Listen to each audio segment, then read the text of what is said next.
Es gibt einen göttlichen Wachstumsplan. Wie kann man ein reifer, mündiger Christ werden oder auch Leader? Es ist wichtig, dass du verstehst, man durchläuft verschiedene Phasen von Wachstums und auch von Season. Und die Frage ist, in welcher Season bist du drin? Und in welcher Season sind auch andere Menschen drin, die man leitet, die Gott uns auch anvertraut hat, weil man erwartet von einem Baby nicht das Gleiche wie von einem Teenager und von einem Teenager nicht das Gleiche, wenn du erwachsen bist. Und manchmal erwarten wir in einem Team von Menschen etwas, die neu sind, Dinge, die sie gar nicht können, auch wenn sie wollen. In der Bibel gibt es verschiedene Wachstumsprozesse und man spricht von einem Baby, ein Kind, ein Teenager und ein mündiger, reifer, erwachsener Christen. Und ich möchte in diese 4 Punkte gehen, die Wachstumsprozesse in der Bibel. Ich beginne beim Baby-Christen. Paulus sagt in 1. Korinther 3, Vers 1 bis 3, liebe Brüder, liebe Schwestern, ich konnte allerdings euch nicht wie Menschen reden, die sich von Gottes Geist leiten lassen und im Glauben erwachsen sind. Ihr wart noch wie kleine Kinder, die ihren eigenen Wünschen folgen. Darum habe ich euch nur Milch und keine feste Nahrung geben können, denn das hättet ihr nicht vertragen. Selbst jetzt vertragt ihr diese Nahrung noch nicht, denn ihr lebt noch immer so, als würdet ihr Christus nicht kennen. Beweist nicht Eifersucht, Streit bei euch, dass es noch von der selbstlichen Natur euch bestimmen lasst und was andere Menschen aber auch denken und auch fühlen. Und eigentlich zeigt Paulus mit anderen Worten, der Baby-Christ, also wenn du ganz neu im Glauben bist oder ganz, ganz neu in deiner Leiterschaft bist, du hast von vielen Dingen noch keine Ahnung, nicht weil du nicht intelligent bist, sondern du hast noch nie gehört. Das ist alles neu. Es ist wie eine Fremdsprache, wie Chinesisch. Und du brauchst Menschen, die hinsetzen und dir das ABC von Leiterschaft, ABC vom Glauben erklären in dem Sinne. Also wenn man frisch im Glauben ist und so ein frischer Babychrist, sage ich jetzt mal, dann ist es so, dass noch immer Muster vom alten Leben in dir drin ist. Und das ist immer so eine Challenge. Die Bibel sagt ja, das Volk Gottes hatte Ägypten verlassen, aber Ägypten hatte sie noch nicht verlassen. Oder wir sagen, wir haben die Welt, das alte Leben verlassen, aber die Welt hat uns noch nicht verlassen. Das heißt, es sind noch immer alte Muster drin, dass oft wir etwas hören, wie wir zurückfallen in das Alte. Auch so, wenn du trainierst wirst in der Leidenschaft, das ABC, dann sagt jemand etwas und plötzlich fallst du zurück in das alte Muster und ich habe keinen Bock, ich kann nicht, ich will nicht, was auch immer das ist. Ein Baby braucht Milch. Das sind ganz einfache Prinzipien, die man erklärt. Es ist kein Steak, es ist kein Gourmet-Menü, es ist nichts Kompliziertes, einfach, sage es mal, wie einen Brei in dem Sinne. Als ich zum Glauben gekommen bin, habe ich mir die erste Bibel gekauft, Hoffnung für alle. Wunderschön. Ging da in die Kirche und da kam eine Person zu mir und hat gesagt, was ist das für eine Bibel? Habe ich gesagt, ja, die habe ich gekauft, Hoffnung für alle. Er hat gesagt, ja, Hoffnung für alle ist eine ganz schlechte Übersetzung, so weit weg vom Urtext. Hat sie mir weggerissen und eine Elbenfelder Bibel gegeben mit Goldschnitt, wunderschön. Und habe dann angefangen zu lesen und habe gemerkt, ich verstehe kein Wort. Es war zu kompliziert.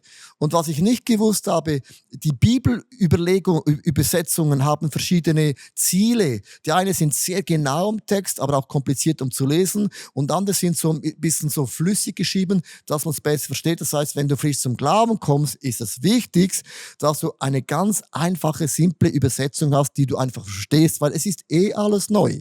Du hast von allem noch nie in dem Sinne gehört. Und es ist mega wichtig, ein Babychrist braucht 2 Dinge. Gemeinschaft, dass du hinsetzt und dir jemand es erklärt und sagt, das ist Milch, das ist ABC und das muss man machen in der Leiterschaft. Wenn Leute ganz, ganz frisch in der Leiterschaft sind, mach Team-Meetings. Sitz zusammen und erklär die ganz einfachen Dinge und lass sie Fragen stellen. Dinge, die sie nicht verstehen, Dinge, wo sie vielleicht auch Fragen haben und du einfach erklären kannst, weil ein Baby, wie gesagt, hat ganz, ganz einfache Fragen in dem Sinne. Das nächste ist mega, mega wichtig, dann wirst du zu einem Kind. Also irgendwann ist das Baby wächst, also das Baby braucht den Schutz, braucht Nahrung, kann selber noch nicht viel machen und dann wirst du eines Tages ein Kind. Ein Kind verliert so, sage mal, das Babymäßige, bekommt plötzlich Zähne, plötzlich können sie nicht mehr schreien, wie sie wollen, essen, wann sie wollen. Es gibt plötzlich eine Regel und in Hebräer 5, Vers 12 bis 14 heißt es, und ihr, die ihr längst Lehrer sein solltet, habt es wieder nötig, dass man euch die Anfangsgründe der göttlichen Worte lehre, dass man euch die Milch gebe und nicht feste Speise. Denn wenn man noch Milch geben muss, der ist unerfahren in dem Wort der Gerechtigkeit, denn es ist wie ein kleines Kind. Mit anderen Worten, irgendwann solltest du zum Lehrer werden. Wie gesagt, da bist du auch nicht. Man wird ein Kind. Ein Kind ist ganz, ganz einfach, lernt die ersten Prinzipien. Es gibt Regeln. Und ich mag mich erinnern, das war für mich so eine Überraschung, weil als ein Baby kannst du schlafen, wenn du willst, du kannst trinken, wenn du willst, du kannst machen eigentlich was du willst, was ist ein Baby. Und alle sagen, ja, total Verständnis. Beim Kind schon gar nicht mehr. Hast plötzlich ein System, wo du Dinge lernen musst. Und es ist wichtig, dass du irgendwann merkst, ich bin gewachsen im Glauben und es ist jetzt die Zeit gekommen, dass ich die Prinzipien in der Leiterschaft, die Prinzipien auch in der Bibel beginne anzuwenden. Und eines der Punkte, wo ich oft gestolpert bin in der Bibel, ganz am Anfang, waren das Mitarbeit, dass man die Begabungen einsetzt und nicht mehr sagt, ja, das ist deine Firma, das ist deine Familie, das ist deine Sache, dass man sagt plötzlich, doch, es ist auch meine Familie, es ist auch meine Sache und das macht etwas ganz tief in deinem Herzen. Man lernt auch gehorsam zu sein, Dinge zu machen, die man im ersten Moment nicht versteht, die keinen Sinn machen, aber man vertrauen muss, dass diese Regeln, die Gott auch gibt, auch Sinn machen. Du musst wissen, im Alten Testament hatten Leute nicht die künstliche Intelligenz, die hatten noch keinen Google, die hatten noch keine Wissenschaft. Gott hat ihnen Regeln gegeben, von denen hatten sie keine Ahnung. Zum Beispiel, als sie in der Wüste gelebt haben und wenn jede Person einfach auf die Toilette ging in der Wüste, wo sie wollten, hätte das so gestunken. Kannst du dir mal vorstellen. Und es hätte dann auch Seuchen gebracht. Und Gott hat ihnen gesagt, wo geht man auf die Toilette und was ist der Abstand und wie vergräbt man. Also ganz einfache Dinge. Und wenn eine Frau ihre Tage hatte, hat Gott gesagt, ihr seid unrein. Und heute sagt man einfach, ja logisch, sie hat die Tage, es geschieht das und jenes. Also heute kann man das alles erklären, aber eigentlich hat Gott im Alten Testament all diese Gesetze, all diese Regeln waren nicht Verbote, sondern einfach, es waren Life-Coachings. Sie haben nicht immer alles verstanden, was Gott gesagt hatte, aber Gott hat das immer gut gemeint. Und eine Sache, wo ich darüber gestolpert bin, ganz am Anfang, war das Thema der Finanzen. Weil ich habe gelesen, die erste Kirche, die haben alle ihre Finanzen niedergelegt als einen gemeinsamen Pot und das wurde dann verteilt in dem Sinne. Und ich habe gemerkt, oh krass, das ist dann aber radikal in dem Sinne. Dann habe ich aber gelesen, es gibt auch die 10%, dass man 10% gebracht hatte, um den Tempel, um den Dienst in der Kirche auch zu betätigen, weil am Ende vom Tag ist ja logisch, eine Kirche kann ja nicht von keinen Finanzen leben. Es muss ja irgendwann auch finanziert werden. Und allein die Finanzen haben mir so viel ausgelöst, dass ich gemerkt habe, alles, was ich habe, gehört Gott und ich habe gelernt, 10% zurückzugeben in die Kirche. Und das war ein Gehorsamschritt, ein Prinzip. Und dieses Prinzip, wenn du das beginnst zu leben als ein Kind, eine Regel am Anfang ist eine Regel.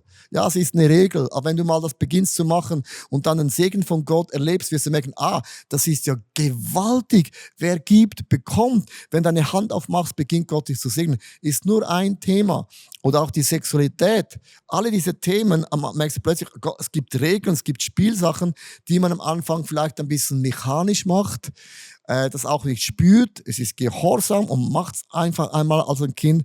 Und dann merkst du plötzlich später, doch, das macht total Sinn in dem Sinne. Aber man muss es lernen, dass ein Kind eben lernt, auch da zu vertrauen. Es gibt so 5 Schritte, wie man als ein Kind Christ wachsen kann. Erstens, es beginnt so eine Vorahnung. Du hast so ein inneres Gefühl über ein Thema. Dann beginnt man nachzudenken, also macht sich ernsthafte Gedanken an Finanzen, an Sexualität, an Mitarbeit, zu vergeben, den Feinden zu vergeben, den Sabbat zu halten, diese Dinge. Dann kommt eine Entscheidung. Man springt in das Ungewisse, also der Sprung in das Wasser, noch nie gemacht, da läuft dir der Schweiß runter. Dann handelt man konkrete Schritte und dann bleibt man dran. Und beim Dranbleiben merkt man plötzlich, doch, das macht Sinn, es bringt mein Leben in eine neue Richtung. Also, wenn jemand kommt in der Leidenschaft, ist ein Baby, man muss die ganz einfachen Dinge klären, aber irgendwann gibt es Prinzipien, die man einfach anwenden muss und darf. Der Challenge in dem Sinne, den ich hatte, von einem Babychristen zu einem Kindchrist war, ich habe leidenschaftlich Musik gemacht, ich habe Gitarre gespielt, ich habe Gitarrenunterricht genommen, habe in einer Band gespielt, ich habe auch in verschiedenen Hochzeiten gespielt mit einer akustischen Gitarre. Und eines Tages hörte ich, wie Gott zu mir sagt, ich soll beginnen zu predigen. Und ich war in der Berufsausbildung und habe gemerkt, 2 Dinge gehen nicht, die kann ich predigen, weil das brauchte für mich viel Vorbereitung nach der Arbeit in dem Sinne. Und dann noch den Gitarrenunterricht. Und ich habe da gespürt, ich habe einen Kampf. Und ich habe wie eine Stimme gehört, wo Gott zu mir sagte, leg deine Gitarre nieder. Und das war meine Leidenschaft gewesen, das war mein Leben gewesen bis dahin. Von dem her habe ich gelebt. Das war so, ich sage jetzt mal, übertrieben wie meine Identität. Und es gibt immer den Moment, wo der Heilige Geist sagt, leg das nieder. Und dann habe ich mir eine Schreibmaschine gekauft und habe da angefangen, meine Predigten zu schreiben und zu tippen in dem Sinne. Und das war etwas, wo ich gemerkt habe, ich bin kein Baby mehr, weil ich machen will, was ich kann, sondern Gott führt mich als ein Kind mit Prinzipien. Also das ist ein Unterschied, wenn jemand neu beginnt, schau ihn an als ein Baby, hat von nichts eine Ahnung, hat einen Babybonus, gib den Leuten einen Babybonus auch in deiner Firma, einen Babybonus auch in deiner Church, aber auch in deiner Familie. Und irgendwann ist der Babybonus vorbei, dann bist du ein Kind und dann gibt es Prinzipien, die man leben darf. Dann kommt der jugendliche Christ oder auch der Teenager. Also du bist kein Baby mehr, auch kein Kind mehr, ein Teenager. Und da beginnt sich plötzlich dein ganzer Körper zu verändern mit Gefühlen, Hormonen, Träume, Visionen, Pläne. Was hat Gott alles vor? Hebräer 5, Vers 14. Feste Nahrung dagegen ist für die Menschen, die erwachsen und reif sind, die aufgrund ihrer Erfahrung gelernt haben, zwischen Gut und Böse zu unterscheiden. Also du hast gelernt, eben diese Prinzipien von Gott ernst zu nehmen. Ich habe mal aufgeschrieben, wie wächst denn ein Teenager im Glauben oder wie wächst jemand, der auch ein Teenager ist, in der Leidenschaft? Es sind Wachstumsschritte, Gott trainiert den Charakter. Man erlebt Prüfungen und auch Stürme. Und ich habe eine Predigt gehalten, es ist wie ein Adler, seine Flügel wachsen nur im Sturm. Das ist leider so. Und ein Teenager wächst durch Herausforderungen, weil als ein Baby, du schnallst überhaupt nicht die Probleme, du machst dir keine Gedanken über deine Eltern. Als ein Kind, du machst dir keine Gedanken, wie finanzieren deine Eltern den Urlaub, deine Kleider, deine Wohnung. Als Kind machst du dir keine Gedanken. Der Vater hat alles, der Vater kann alles und die Mutter kann auch alles. Stimmt's? Aber als ein Teenager checkst du plötzlich, wie haben meine Eltern den Urlaub bezahlt? Wie können meine Eltern ein Auto haben? Und so weiter und so fort. Also ich gehe ganz kurz 10 Schritte durch, wie man im Glauben wachsen kann. Erstens, man verwurzelt sich. Man schlägt Wurzeln ganz, ganz, ganz tief. Stürme hat den Vorteil, man lernt zu sagen, Jesus ist meine Quelle. Man lernt Standhaftigkeit, weil Schwierigkeiten schüttelt dich durch. Es ist wie eine Palme. Eine Palme beim Sturm biegt sich nieder und dann steht sie wieder auf. Also Schwierigkeiten in dem Sinne lernt mich standhaft zu bleiben, dass in meiner Schwachheit ist Gott stark. Ich werde abhängig. Ich kann es nicht mehr selber. Ich kann den Goliath nicht selber besiegen. Dieser unüberwindbare Berg, auch wenn ich möchte, geht nicht mehr in dem Sinne. Gott beginnt meinen Charakter zu formen, weil wenn du in der Teenagerphase bist und du brauchst Geduld, Geduld als Teenager bedeutet einen Tag, eine Woche ist schon eine Ewigkeit. Und Gott hat ja ein Tempo. Und man sagt immer, bevor Gott etwas durch uns bewirkt er etwas zuerst in mir. Bevor das Scheinwerferlicht auf dich scheint, beginnt Gott zuerst in mir zu scheinen. Also viele Prozesse in uns, die kann man nicht abkürzen, wo sich etwas reifen muss. Und es ist eine ganz, ich sage jetzt mal manchmal so eine eklige Phase, weil es ist nicht nach vorne orientiert, man fühlt sich ein bisschen komisch oder auch ein bisschen manchmal auch negativ. Dann wirst du erleben, Gott ist treu, auch in der Wüste, auch im Warten versorgt Gott mich. Und du wirst erst die Versorgung Gottes erleben, wenn deine Finanzen, die du riskiert hast in einer Firma, einem Startup, wenn es knapp wird, dann wirst du merken, oh meine Güte, er ist treu, er hat versprochen, was Gott bestellt, er bezahlt es auch. Deine Hoffnung beginnt zu wachsen, weil du plötzlich siehst am Horizont, wie bei Lisa, das ist eine Wolke, doch es kommt Regen. Du siehst plötzlich die ersten Hoffnungsschimmer. Du erlebst Durchbrüche. Wenn du einen Durchbruch erlebst, einmal in deinen Finanzen, der Sexualität, in der Leadership, in deiner Firma, dann wirst du merken, aha, Gott ist gut, Gott ist treu, Gott kann es, er ist der Alpha, Omega und auch der Anfang und das Ende und Alpha und Omega, der Erste und der Letzte, er kann alles. Aber liebe Leute, das wirst du erst erleben, wenn du mitten in diesen Stürmen bist, unüberwindbare Hindernisse. Dein Wunder wird zum Zeugnis. Du wirst plötzlich Leuten sagen können in der Firma, du betreust einen Coach, ich weiß, was du sagst, ich weiß, was du sprichst, ich kenne die Situation, ich habe es auch erlebt. Und ich habe erleben müssen, ich habe meine Wurzeln tiefer schlagen müssen, ich habe meine Flügel gesteckt wie ein Adler, ich habe am Horizont die Wolkensäule gesehen, ich habe gesehen, dass Gott das macht. Du wirst zur Ermutigung werden für andere Menschen in der Situation. Du wirst Dankbarkeit lernen, dass in deinem Sturm ist Jesus mittendrin. Wenn ein Adler sagen würde, ich liebe den Sturm nicht, ich will nicht in den Sturm, wird Gott sagen, du kannst beten, machen, was du willst. Gott wird viele Stürme nicht wegnehmen, sondern Stürme werden uns formen, prägen, zu dem Frau, zu dem Mann machen, die Gott uns eigentlich vorgesehen hat. Aber Gott sagt, ich bin mit dir im Sturm. Ich bin dein Hirte, wie im dunklen Tal. Dein Stecken und dein Stab trösten mich, heißt es im Psalm 23. Und gehe ich durch das dunkle Tal, dein Stecken und Stab sind bei mir. Du tröstest mich. Diesen Trost erlebst du eben nicht als ein Baby, als ein Kind, in der Teenagerphase von erwachsen zu werden, wo du alle Hormone und alle Gefühle hast. Und das ist einfach ein natürlicher Prozess, den man geht und man lernt, den Blick auf Jesus zu richten, denn er ist am Ende vom Tag alles, was ich brauche, alles, was ich bin, weil er hat nie ein Finanzproblem, er hat nie ein Ressourcenproblem, er hat nie ein Zeitproblem, weil Gott gehört alles, Gott kann alles und Gott ist nicht gebunden an Zeit oder Raum. Und du merkst, wenn du in dieser Teenagerphase drin bist, dann sind Stürme ganz normal, dass Gott den Charakter in uns formt. Man sagt, Charakter wird geformt in der Teenagerphase. Das heißt, wenn du Menschen in deiner Firma hast oder du selber sind keine Babys mehr, die haben die Regeln befolgt, aber du möchtest so einen starken, mündigen Leiter heranbilden, dann gibt es keinen Weg daran vorbei an Stürmen und Charakter wird gebildet. Und ich kann dir eines sagen, das haben viele nicht gerne. Und da gibt es keine Abkürzung. Also wenn man eine Abkürzung geht, machst du bloß einen Umweg. Das Volk von Gott hätte eigentlich in 3 Tagen im verheißenen Land sein können. Aber ihr Unglaube hat sie daran gehindert. Und sie gingen 40 Tage im Kreis in der Wüste. Er sagt, Otto, an dem Berg waren wir schon mal. Gott hat gesagt, I know. Das heißt, es ist ganz, ganz normal. In der Teenagerphase gibt keine Abkürzung. Man muss den Prozess zulassen. Und dann wirst du einen mündigen, erwachsenen Christ oder Leiter, Leiterin. Epheser 4, Vers 14 bis 15 heißt es, denn wir sind nicht länger wie unmündige Kinder, die sich von jeder beliebigen Lehrmeinung aus der Bahn werfen lassen und leicht auf geschickte Täuschungsmanöver hinlässiger Menschen hereinfallen. Stattdessen wollen wir die Wahrheit in Liebe leben und in allem zu Christus hinwachsen, der Haupt der Gemeinde. Er hat gesagt, es haut mich nicht mehr vom Hocker, wenn Menschen kommen, ich sollte das und jenes tun und überhaupt, sondern ich habe gelernt, meine Wurzeln zu schlagen. Ich habe gelernt, in den Stürmen auf Gott zu vertrauen.